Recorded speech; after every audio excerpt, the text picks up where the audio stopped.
Today's Spotlight is brought to you in part by presenting sponsor, First Community Financial Bank, the community bank where you come first.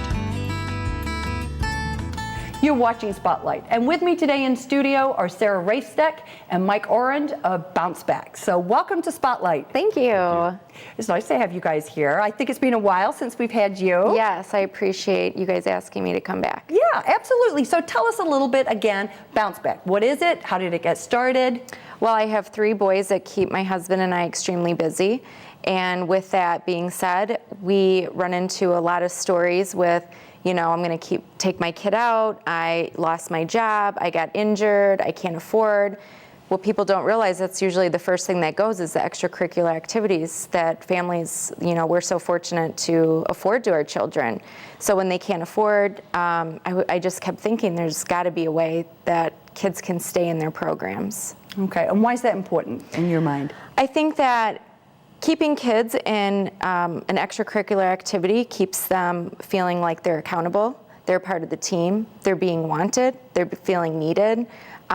It's also a part of life. Like when you get a real job or going into college, you're being held accountable. You're a part of the team. Obviously, there's no I in team. We all say that and teach our kids that or try to. And I think it's just something that can help kids stay off the streets and keep them focused.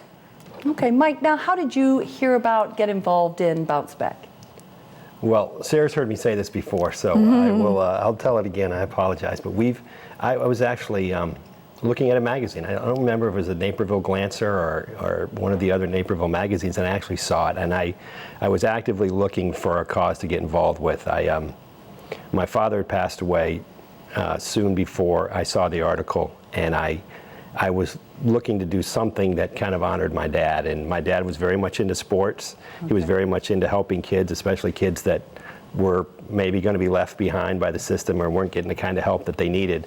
And when I saw what Sarah was doing, and I thought it was such a local thing, and this contribution would really make a difference as opposed to maybe just giving money to some large organization, I felt like it just lined up perfectly with something my dad would have really liked and what I thought made a lot of sense for the community. Oh, that's nice. I'm sorry for your loss, but what a nice way to honor your father and translate that around. Well, thank you. Spirit of volunteerism. Sarah, when you started it, what sort of instigated for you how you got started? I would say I was at the dentist. There's many instances, but one that kind of sticks out. I was at the dentist and getting my teeth cleaned, and Kim, who has been cleaning my teeth forever, she's like, oh, there's this hockey mom. We're talking about sports with the kids, and her kids are in hockey, and she's like, oh, there's this mom that her is going to move back out east because her son plays hockey here, but she can't afford it here, and she felt like she needs help from family because she lost her job. It was just a really long, sad story, and I'm like, there has to be a way that communities can step up to help kids. You don't realize when you write that check that the kid that's sitting right next to your son or daughter may not have been able to write the check. And I always tell my boys, the only thing different about you is the name on the back of your jersey. There's nothing else that differentiates you. You all have the same color. It's not like, oh, I'm gonna wear blue because I paid and you have to wear orange because you didn't play. And we also help with the arts, so singers and dancers and really anything, just to keep kids focused and a part of the team or a part of a group. Okay, so it's not just sports; it could be other extracurricular activities. Yes. And when you swimming. And when you talk about the help that you're giving in terms of financial, right? Yes. So is that in the form of scholarships, or is it equipment, or we we do both. We do both. My garage looks like played against sports. Okay. We have a lot of equipment, or I should say, Sports Authority. We have a lot of equipment at my house. I don't take helmets. There's certain things we don't take, but if families on our application process, when they fill it out, if they need equipment, then we'll make sure that they get the right equipment. Because again, let's say football's $400, they also need a helmet, shoulder pads, cleats, all those things that are another possibly up to $400. That's going to add cost to the family, and it's stressful. It's very, very stressful. So we definitely help with all of that. The scholarship money that we give right now, we're only able to assist with up to 50%. Someday I hope that we can give 100%, but it is better than nothing. Absolutely. So I really try to stretch it as much as I can. And you know, the money goes directly to the programs. It does not go to the family. So the check is, there's written directly to the organization. Yes, it would say to Naperville Park District, you know, this name, how much it is, and all of that. That's nice, because then there's an accountability. You're sure it's going where it needs to go. Yes. And there's also, sometimes that's a nice way to do it, to make people feel okay about it. And our donors, it makes our donors feel good, because we're not handing money to families. We've never done that. People have asked, but we've never done that before.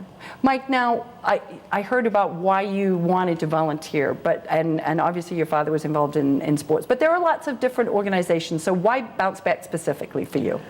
Well, I think part of it is Sarah, actually. I sit down and my life philosophy is find really engaged, active people that find something they want to grab and work on and get behind them and let them do all the heavy lifting. And I met Sarah and I was like, man, she's got the energy, and you know, this is a challenge. Most people look at a challenge like that and go, you know what, somebody else will do it. And I felt like Sarah wasn't like that. She said, this is a huge hill, but you eat an elephant one bite at a time, right? You climb the hill one step at a time. And I really believed that she had the energy, and she had already started to make a difference for a bunch of kids. And I just felt like I wanted to get behind somebody like that saw a problem and solved it, because I felt that's how my dad was as well. It's like, okay, there's an issue here. Somebody's got to address it. Why not me? And I was very impressed by that. No, that's great. Well, obviously you did a good job in recruiting that volunteer. So as you think and you look to the future, what are your plans? What would you like to be seeing BounceBack do going forward? I would say we would like to be national. Okay. I mean, that's a big leap, but I would like to be national. I would like for bigger athletic programs, college programs to kind of be involved and possibly back us. Okay. Having maybe an athlete back us, because people like that validation of a program and seeing the solidity there with those relationships. And knowing that just in our small little area here, and we've helped out a state here and there, just knowing that, okay, in our area, if we can do this, just think of all the kids that are out there that are going through the same thing, that are at a Boys and Girls Club or an after-school place, that they would really much rather, they may go there for a safe haven, but they would much rather play, you know, on the basketball team. But they don't even ask their parents, because they just know it's not an option. Well, that's a big goal. You've accomplished a lot so far, and a big goal, so we wish you the best in that. Thank you. If you would like to learn more about how BounceBack is making sports affordable for all kids, please go and visit their website. We're going to take a quick break, but we'll be right back with more Spotlight, so stay with us.